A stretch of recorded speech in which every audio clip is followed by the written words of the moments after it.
Welcome to this particular video tutorial students. और अब जो है हम यहाँ पे बात करने वाले हैं पिन डिस्क्रिप्शन की, हमारे 8255 PIO की, प्रोग्रामेबल इनपुट आउटपुट पोर्ट की।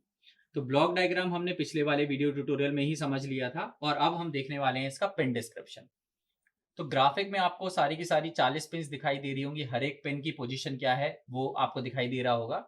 बट बोर्ड पे जो है वो मैंने उसको थोड़ा सिंप्लीफाई कर लिया है, क्योंकि हमें पोजीशन से ज़्यादा मतलब नहीं है। हालांकि अगर आप याद कर सकते हैं तो याद करिए, लेकिन अगर याद नहीं कर सकते हैं तो एटलीस्ट आपको ये पता होना चाहिए कि हमारे पास में कितनी पिन्स अवेलेबल हैं और हर एक पिन की क्या फंक्शनैलिटी है। तो हम इसको रेफर करेंगे। ठीक, अब बात करते हैं एक एक करके इन सारी के सारी पिन्स की। तो सबसे पहले अगर मैं बात करूं तो we have this PA0 to PA7। ये क्या है आपकी? ये आपकी बाई डायरेक्शनल है, दिखाई दे रही है। तो ये आपकी किससे कनेक्टेड है? पोर्ट ए से कनेक्टेड है। So these are your bidirectional input output lines. ठीक, कहीं पे लिख लेते हैं अपन एक जगह पे। So let's say I would be using this space और यहाँ पे हम बात करेंगे। So we will start with PA0 to PA7 and these are my, first of all these are bi-directional और ये क्या है? मेरी इनपुट लाइंस हैं और आउटपुट लाइंस हैं। यानी इन लाइंस को आप कभी इनपुट लाइंस की तरह यूज कर सकते हैं और कभी आउटपुट लाइंस की तरह आप इसे यूज कर सकते हैं। अब इसके अंदर आपका, अगर आप इसे इनपुट की तरह यूज कर रहे हैं तो ये लाइंस आपकी होती हैं बफर्ड इनपुट की तरह यूज होती हैं। बफर्ड का क्या मतलब है अभी बताता हूं। और अगर आप इन्हें यूज कर रहे हैं एज आउटपुट लाइंस तो ये होती हैं एज लैश्ड। तो लैश्ड लाइन की तरह ये यूज होती हैं। So here I am using two words, buffered input या फिर लैश्ड आउटपुट। इसका क्या मतलब है? लैच का मतलब होता है मेमोरी। तो जब आप इसे आउटपुट की तरह यूज करेंगे तो यहाँ पे क्या होगा? इस लाइन के अंदर एक मेमोरी है छोटी सी, और आप किसी आउटपुट डिवाइस से कम्युनिकेट कर रहे हैं। यहाँ पे क्या कनेक्टेड होगा? लेट्स से आपका एक A to D कन्वर्टर है या कोई भी एक आउटपुट डिवाइस यहाँ पे कनेक्टेड है। अब आपका वो A to D कन्वर्टर फिलहाल डेटा लेट्स से एक्सेप्ट नहीं कर रहा, तो आपको क्या करना पड़ेगा? उस डेटा को थोड़ी देर के लिए आपको स्टोर करके रखना पड़ेगा। तो आपको एक लैच की आवश्यकता है। तो जब तक आपका वो A to D converter read नहीं कर रहा या जब तक यहाँ पे नई वाली वैल्यू नहीं आ जा रही, तब तक लैच जो है उस डेटा को यहाँ पे सेव करके रखेगा, उसे गायब नहीं होने देगा। यानी कि ये वायर की तरह नहीं है कि सीधा डेटा आया और आगे ट्रांसमिट हो गया और उसके बाद में अगर ट्रांसमिट होने के बाद में अगर किसी ने रिसीव कर लिया then it is well and good, otherwise वो वहां से चले जाएगा। तो ये किसकी तरह काम कर रहा है? एक लैच की तरह काम कर रहा है। ये एक मेमोरी एलिमेंट की तरह काम करेगा। लेकिन अगर आप एक इनपुट की तरह इसे यूज कर रहे हैं तो ये जो है ये कैसा काम करेगा? एक बफर की तरह काम करेगा। अब बफर का बेसिकली हम वहां पे यूज करते हैं जहां पे सिग्नल डिग्रेडेशन की जहां पे सिग्नल डिग्रेडेशन की पॉसिबिलिटी हो। यानी आपका एक डिवाइस है, वो कुछ डेटा इसको ट्रांसमिट कर रहा है। Now we are using it as input. तो कोई एक डिवाइस है वो इसको डेटा यहाँ पे भेज रहा है, और डेटा भेजने के बाद में लेट से वो एक वीक सिग्नल है, तो बफर क्या करेगा? उसको थोड़ा एम्पलीफाई कर देगा, उसकी शक्ल थोड़ी सी सुधार देगा सो दैट प्रोसेसर को वो चीज क्लियरली समझ में आए। लेकिन यहाँ पे कोई मेमोरी एलिमेंट नहीं है, तो वो सुधारने के बाद में डेटा बस बफर में स्टोर हो जाता है और फिर वहां से प्रोसेसर की तरफ जाता है। तो यहाँ पे फिलहाल when you are using it as input there is no memory element, but yes there is a amplification. और जब आप इसे एक आउटपुट की तरह यूज कर रहे हैं then these lines behave as a memory element, these lines behave as latch. आगे अब हम बात करते हैं तो हमारे ग्रुप ए में हमारे पास में पोर्ट ए था, और साथ में हमारे पास में ग्रुप ए में था हमारा port C low, port C upper, this one, right. तो ये कौन सी लाइन है मेरी? These lines are from my PC4 to PC7। चार लाइंस है मेरे पास में, ठीक है। ये जो चार लाइंस है ग्रुप ए में फॉल कर रही हैं। Again these four lines can be used as latched output या फिर they can be used as buffered input. जैसा कि हमारा पोर्ट ए में था वैसा ही यहां पर हो जाएगा। साथ में ये जो लाइंस है मेरी, they are also used to provide handshake signals. तो हैंडशेक सिग्नल्स करके कुछ होता है। आगे जाके जब हम इसके ऑपरेटिंग मोड्स पढ़ेंगे तो 8255 इज अ बिग टॉपिक, उसके ऑपरेटिंग मोड्स पढ़ेंगे। तो बहुत सारे ऑपरेटिंग मोड होते हैं। मोड BSR मोड होता है आपका, मोड 0, मोड 1, मोड 2, ऐसे चार मोड्स होते हैं। तो हैंडशेक सिग्नल्स ये लाइन जो है प्रोवाइड करती हैं in my mode 1 and in my mode 2। तो इन दो मोड्स में हैंडशेकिंग सिग्नल देने का काम है इनका, ठीक है। आगे अब हम बात करते हैं तो अब हमारे पास में जो है वो है पोर्ट बी। तो पोर्ट बी, अब ये ग्रुप ए हो गया मेरा पूरा कंप्लीट है ना। अब अगर मैं बात करूं ग्रुप बी की, तो ग्रुप बी में I have PB0 to PB7, ठीक है। इनका जो है मोरलेस वही काम है जो port A PA0 to PA7 जो है वो यूज करते हैं। अगेन इसके अंदर वही है आपका कि they can be used as what? Your buffered input या फिर they can be used as last output. ठीक, इसके अलावा जो है वो आपका ग्रुप बी में हमारे पास में क्या है, सो वी हैव पीसी, क्या है मेरे पास में ग्रुप बी में, port C lower which is from PC3 to PC0 या PC0 to PC3, right. Again ये जो लाइंस हैं आपकी वो क्या करती हैं, these lines are used as same buffered input की तरह आप इसे यूज कर सकते हैं, या फिर आप इसे लास्ट आउटपुट की तरह आप इसको यूज कर सकते हैं। लेकिन अगेन ये जैसा कि पोर्ट सी अपर में हो रहा था, वैसे ही पोर्ट सी लोअर भी जो है वो कौन से वाले मोड में, मोड 1 में और मोड 2 में क्या काम करेंगी, to provide your handshake signals. तो हैंडशेक सिग्नल्स क्या होते हैं वो सब हम पढ़ेंगे आगे जब हम मोड 1 और मोड 2 की बात करेंगे। ठीक है, तो ये हो गया मेरा।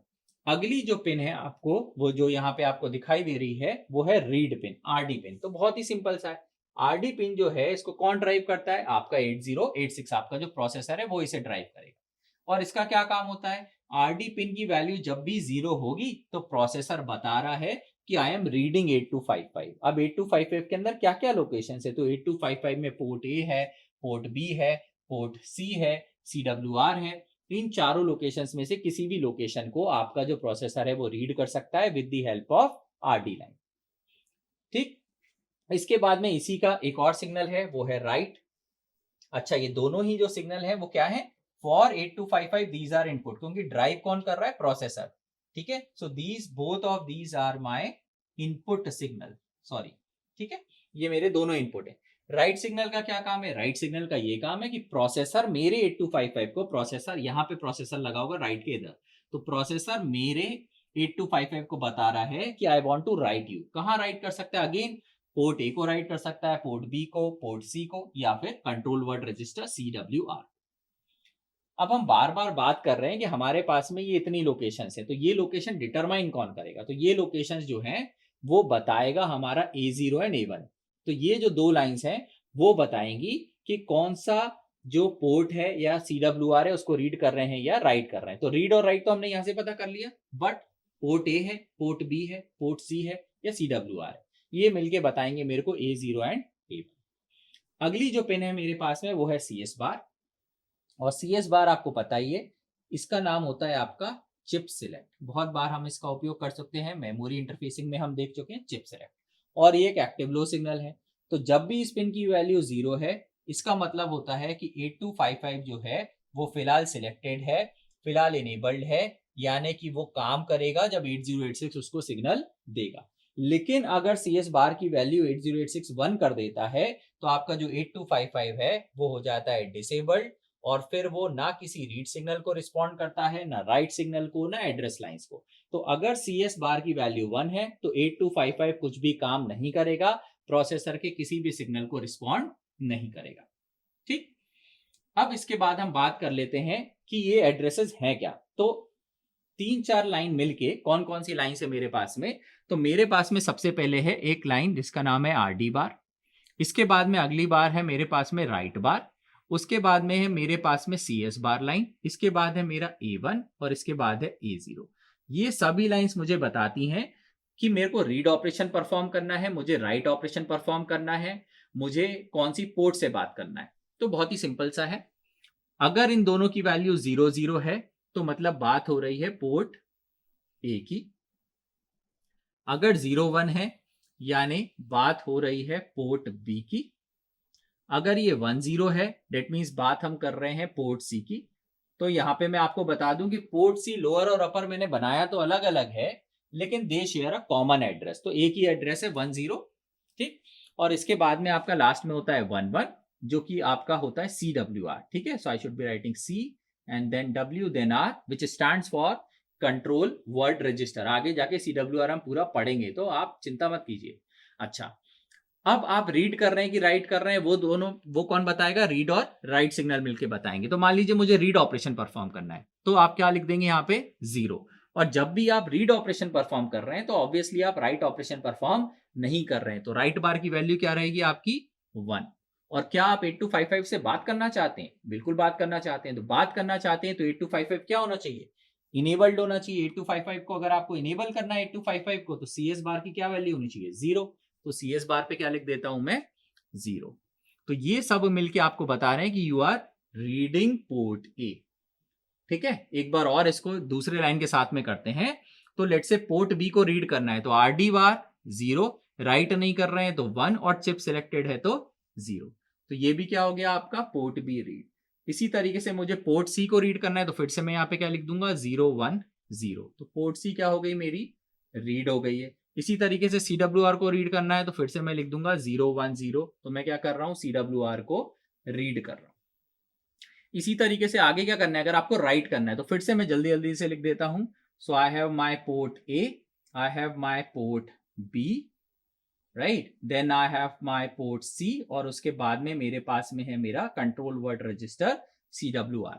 सो if I want to write, तो सबसे पहले तो पोर्ट ए का एड्रेस क्या है जो यहाँ पे था, सेम वही होगा 0 0।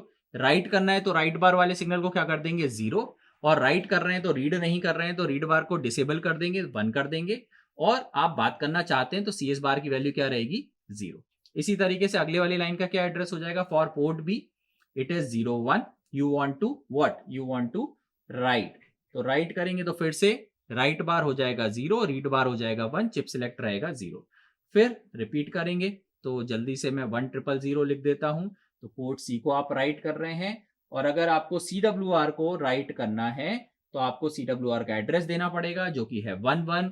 आप राइट कर रहे हैं तो राइट बार पे 0, रीड नहीं कर रहे हैं तो रीड बार हो जाएगा 1, और चिप जो है वो इनेबल्ड होनी चाहिए।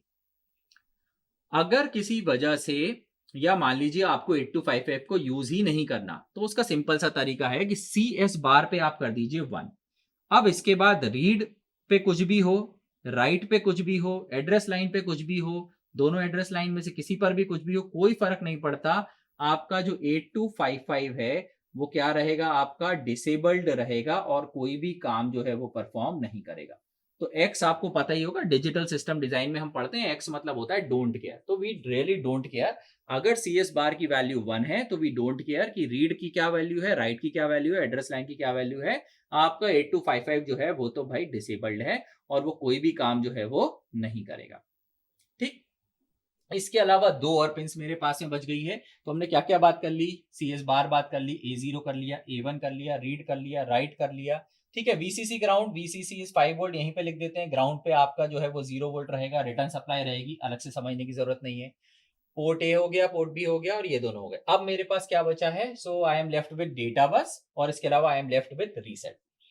तो कितनी डेटा बस है भाई मेरे पास में, so I have 8 data bits. तो भैया देखिए, एक चीज आपको ध्यान रखनी पड़ेगी, हम कराएंगे तो इंटरफेसिंग 8086 के साथ में, और 8086 में 16 डेटा लाइंस होती हैं, 16 डेटा लाइंस वी हैव। लेकिन ये जो इंटरफेसिंग चिप है इसमें कितनी डेटा बस है, सिर्फ 8 ही बिट की है। तो एक बार में आपका जो 16 बिट का प्रोसेसर है वो इस पर्टिकुलर डिवाइस से ज्यादा 8 बिट ही ट्रांसमिट कर पाएगा, और बाकी 8 बिट्स उपयोग में नहीं आएंगी। ठीक है, क्योंकि ये बैकवर्ड कंपेटेबल डिवाइस है, 8 बिट के डिवाइस को भी सपोर्ट करता है। तो यहाँ पे आपको ये इंतजार तो करना पड़ेगा कि अगर मुझे 16 बिट की इंफॉर्मेशन भी भेजनी है तो मेरे को 2 साइकिल्स लगेंगी, एक बार में आप 8 बिट की इंफॉर्मेशन ही यहाँ से भेज सकते हैं।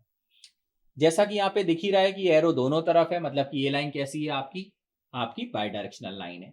ठीक है, ये किस किस तरीके की इंफॉर्मेशन इसके अंदर कैरी होती है।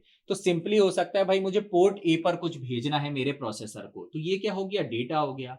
ठीक है, मुझे पोर्ट बी पर कुछ भेजना है, या बाहर से कुछ इंफॉर्मेशन आई जो प्रोसेसर पे चाहिए मुझे, तो ये सारी चीजों को हम क्या बोलते हैं, डेटा। तो डेटा जो बस है मेरी, ये जो D0 से D7 है, यहाँ पे क्या ट्रेवल करेगा, डेटा। लेकिन मेरे को मेरे कंट्रोल वर्ड रजिस्टर को भी तो सेटअप करना है। तो आपका जो 8086 प्रोसेसर है वो क्या करता है, वो कंट्रोल वर्ड रजिस्टर की वैल्यू सेटअप करता है। तो आगे जाके हम एक प्रोग्राम लिखेंगे, उस प्रोग्राम में हम CWR की वैल्यू लिखेंगे, और उस CWR की वैल्यू कहाँ पे आनी चाहिए, इसके अंदर आनी चाहिए। अब मेरा जो प्रोसेसर है वो तो इसी लाइन से कनेक्टेड है, डेट मीन्स वो कैसी इंफॉर्मेशन है, वो कंट्रोल इंफॉर्मेशन है। CWR में हम जो भी सेटअप करेंगे उससे क्या इंफॉर्मेशन मिलेगी, कि पोर्ट ए को इनपुट बनना है, पोर्ट बी को आउटपुट बनना है, पोर्ट सी को जो है वो लेट से आउटपुट बनना है, पोर्ट सी को जो है वो इनपुट बनना है, पोर्ट ए को लेट से मोड 2 में काम करना है। तो ये हमारी इंफॉर्मेशन हम CWR के थ्रू शेयर करेंगे। यानी इस डेटा बस पे डेटा तो ट्रैवल हो ही रहा है, लेकिन साथ में जो है वो कंट्रोल इंफॉर्मेशन भी आपकी शेयर होगी। तो it will have both data and control information. Last में जो आखिरी पिन है वो बची है मेरी रीसेट पिन। ठीक है, और रीसेट पिन के लिए do I have some space? Yes, I have some space over here. तो रीसेट पिन जो है वो एक्टिव हाई है, और जब भी रीसेट पिन की वैल्यू 1 होगी तो आपका जो CWR है वो क्या हो जाएगा, आपका क्लियर हो जाएगा, और आपकी जितनी भी पोर्ट्स हैं, कितनी पोर्ट्स हैं मेरे पास में, port A, port B and port C, all those ports, port A, port B and port C, all those ports will behave as input ports. ठीक है भाई, तो ये इस तरीके से जो है वो काम करेगा। So when ever you reset your 8255, जब भी आप इस पर्टिकुलर पिन की वैल्यू को 1 करेंगे, सभी पोर्ट्स इनपुट पोर्ट जो है वो बन जाएंगी, और CWR को आपको फिर से कुछ ना कुछ वहां पे लिखना पड़ेगा before you can use it. ठीक, तो ये हो गया है मेरा ब्लॉक डायग्राम के साथ साथ में पिन डिस्क्रिप्शन। अब जो है अगर आपको एग्जामिनेशन में आता है कि you need to explain 8255, you need to explain the pin description, तो वो दोनों लास्ट 2 वीडियो से आपको समझ में आ गए होंगे। आगे जो है अब हम इसके बारे में जब अगले वीडियो में हम मिलेंगे तो हम डिस्कशन करेंगे इसके डिफरेंट ऑपरेटिंग मोड्स की। ठीक है, और ये बहुत ही इंपॉर्टेंट होने वाला है 8255, क्योंकि अगर आपको 8255 क्लैरिटी के साथ में समझ में नहीं आया तो आपको इसी यूनिट में आगे चल के हम पढ़ेंगे एनालॉग टू डिजिटल कन्वर्टर से इंटरफेसिंग, इसी यूनिट में हम पढ़ेंगे कीबोर्ड से इंटरफेसिंग, इसी यूनिट में हम पढ़ेंगे डिजिटल टू एनालॉग कन्वर्टर से इंटरफेसिंग। ठीक है, वो सारे के सारे, और एलईडी से इंटरफेसिंग, वो सभी टॉपिक जो हैं वो सारे के सारे जो इंटरफेसिंग चिप्स हैं वो 8255 के थ्रू ही इंटरफेस होते हैं। यानी इसी पोर्ट पर कभी आपको लगा मिल जाएगा A2D कन्वर्टर, यहाँ पे आपको लगा मिल जाएगा D2A कन्वर्टर, यहाँ आपको हो सकता है एलईडीज लगी मिल जाए।